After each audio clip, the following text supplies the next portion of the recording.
প্রশ্ন করেছেন হিল্লা বিবাহ কি? আমাদের দেশে হিল্লা বিবাহের প্রথা চালু আছে, তা কি ইসলাম সমর্থন করে? রাগের মাথায় 3 তালাক দিয়ে দিলে পুনরায় বিবাহ করা যাবে কিনা জানতে চাই। এটাও সুন্দর প্রশ্ন। হিল্লা বিবাহ এটি ইসলামের দৃষ্টিতে আদৌ জায়েজ নাই, একেবারেই হারাম, একেবারেই হারাম। তালাকের বিষয়টা, হিল্লা প্রশ্ন আসে তালাকের পরে, তাই না? সেজন্য তালাকের কথাটা আগে বলে নেই। ইসলাম কিন্তু তালাক চায় না। আল্লাহর কাছে সমস্ত বৈধ জিনিসের মধ্যে 2টি বৈধ অত্যন্ত জঘন্য, নিকৃষ্ট। একটি হচ্ছে ভিক্ষাবৃত্তি, আরেকটি হচ্ছে তালাক। আল্লাহ পাক আদৌ পছন্দ করেন না। কিন্তু তারপরেও তালাক প্রথাকে ইসলাম তালাকের প্রভিশন রেখেছে। কারণ হতেই পারে এমন যে স্ত্রী শরীয়তের বিধান মানছে না, চরিত্রহীনা হয়ে পড়েছে। তো এই স্ত্রী নিয়ে ঘর গৃহবাস করা স্বামীর জন্য অত্যন্ত দুঃসাধ্য ব্যাপার। আবার এমনও হতে পারে যে স্বামী নপুংসক হয়েছে, পাগল হয়ে গেছে, জালিম। এই স্বামীর ঘর করা স্ত্রীর জন্য মহা সমস্যা। তো ইসলাম তো সকল সমস্যার সমাধান দিতে এসেছে, সেই জন্য তালাকের একটা প্রভিশন রেখেছে, যাতে করে এই যন্ত্রণা কিয়ামত মৃত্যু পর্যন্ত স্বামী স্ত্রীর ভোগ করা না লাগে।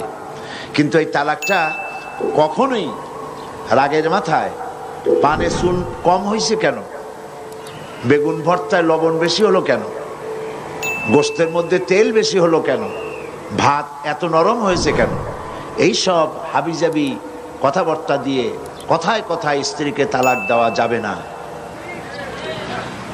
তালাক হচ্ছে, দেখা গেল যে স্ত্রী দুশ্চরিত্রা, চরিত্রহীনা, অথবা শরীয়তের বিধান মানে না, তাকে চেষ্টা করা হবে, স্বামী স্ত্রীর মনোমালিন্য হয়েছে, চেষ্টা করা হবে মনোমালিন্যকে দূর করে স্বামী স্ত্রীর ভালো সম্পর্কে স্থাপনের জন্য চেষ্টা করা হবে। সেজন্য কোরআন শরীফ বলেছে যে এই চেষ্টার জন্য উভয় পক্ষের মুরব্বীদেরকে ডেকে সালিশ করবে।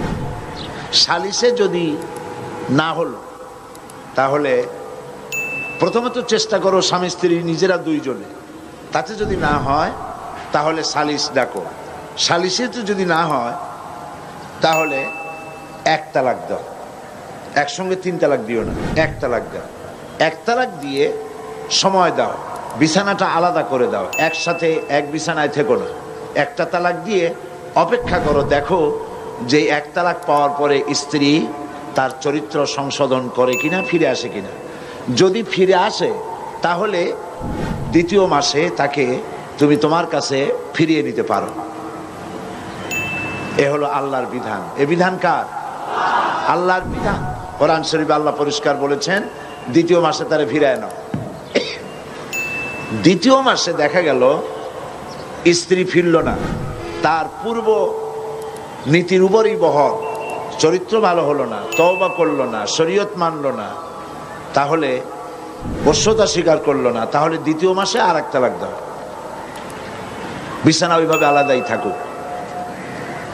যদি স্ত্রী স্বামী থেকে এই বিচ্ছিন্নতায় বিরহ যন্ত্রণা সহ্য করতে না পারে এবং নিজের দোষ ত্রুটি বুঝতে পারে, আর যদি ফিরে আসে, তাহলে 3য় মাসে তারে ফিরায় নাও। দেখছেন আল্লাহর বিধান, ফিরায় নাও। কিন্তু দেখা গেল 3য় মাসেও ফিরল না, তখন তাকে গ্রেট ডেঞ্জার সিগন্যাল নাম্বার 10 দিয়ে দাও। 1, 2, 3, এরপর তো আর কিছু থাকে না। 3য় মাসেও যখন ফিরল না, তখন 3 তালাক বায়না করে তাকে ব্যাক করায় দাও, বাস শেষ হয়ে গেল। এরপরে আল্লাহ পাক বলছেন এই স্ত্রী আর কোনোদিন তুমি গ্রহণ করতে পারবা না, তোমার জন্য চিরকালের জন্য এই স্ত্রী হারাম হয়ে গেল। হাত্তা তানকিহা জাওজান গায়রাহু, যতক্ষণ পর্যন্ত অন্য পুরুষ সে গ্রহণ না করছে।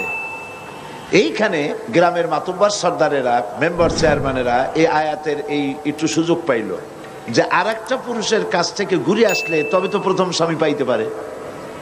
সেই জন্য তারা হিল্লার ব্যবস্থা করল। সেই হিল্লাটা কি? সেই হিল্লা হলো একটা পুরুষের সঙ্গে কন্ট্যাক্ট করা, হলো চুক্তি, যে তুমি এই মেয়ে লোকটাকে বিয়ে করবা, কিন্তু সাবধান, তাকে টাচ করতে পারবে না, অথবা 3 দিন রাখবা, তারপরে তাকে তালাক দিয়ে দিবা। এইভাবে পয়সা দিয়া অথবা ম্যানেজড ওয়েতে বিবাহের ব্যবস্থা করে দিল। ইসলামী শরীয়তে এই ধরনের হিল্লা বিবাহ সম্পূর্ণ হারাম, আদৌ জায়েজ নেই। তাহলে কি হবে? হবে এই যে প্রথম স্বামীর তালাক দেওয়ার পর স্ত্রী ইদ্যত পালন করবে। ইদ্যত পালন করার পর সে ইচ্ছে করে কারো সঙ্গে যদি বিবাহ করে, কোনো পুরুষকে যদি স্বামী হিসেবে গ্রহণ করে, আর ওই পুরুষ যদি মারা যায়, তাহলে প্রথম স্বামী তাকে ইদ্যত পালনের পর আবার স্ত্রী হিসেবে নিতে পারবে। 2, এ হলো 1 নম্বর সূরত। 2 নম্বর সূরত হচ্ছে এই যে দ্বিতীয় স্বামী বিবাহ করার পর ঘটনাচক্রে যদি দ্বিতীয় স্বামী তাকে তালাক দেয়, কোনো পরিকল্পিত উপায় নয়, চুক্তির ভিত্তিতে নয়, কোনো ঘটনাচক্রে যদি তালাক দেয়, তাহলে প্রথম স্বামী নিতে পারবে। এছাড়া প্রথম স্বামীর কাছে ফেরার বা গ্রহণ করার কোনো সুযোগ নাই। মৃত্যু পর্যন্ত এই স্বামীর জন্য ওই স্ত্রী হারাম হয়ে গেছে। এই হচ্ছে ইসলামের বিধান। গ্রামের মাতব্বর কি বলল, চেয়ারম্যান কি বলল, এইটা ফতোয়া নয়, এইটা ফতোয়ার বিষয় নয়। আজ পত্র পত্রিকাগুলি আর এনজিওরা খালি বলতেছে ফতোয়াবাজ, ফতোয়াবাজ, ফতোয়াবাজ। এই কথাটা একটা বিদ্বেষমূলক কথা।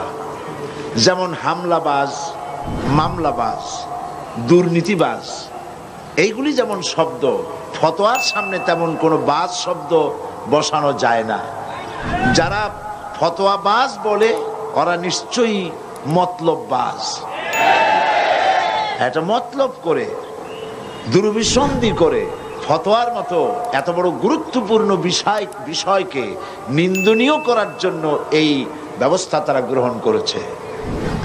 সুতরাং এই বোনের এই প্রশ্নের জবাবে আমি বলছি, হিল্লা বিবাহ ইসলামী বিধান অনুযায়ী কোরআন হাদিসের দৃষ্টিতে সম্পূর্ণ সুস্পষ্টভাবে হারাম, জায়েজ নেই।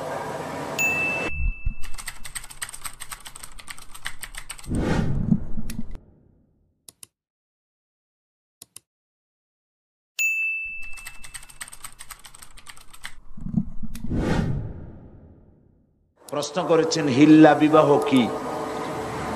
আমাদের দেশে হিল্লা বিবাহের প্রথা চালু।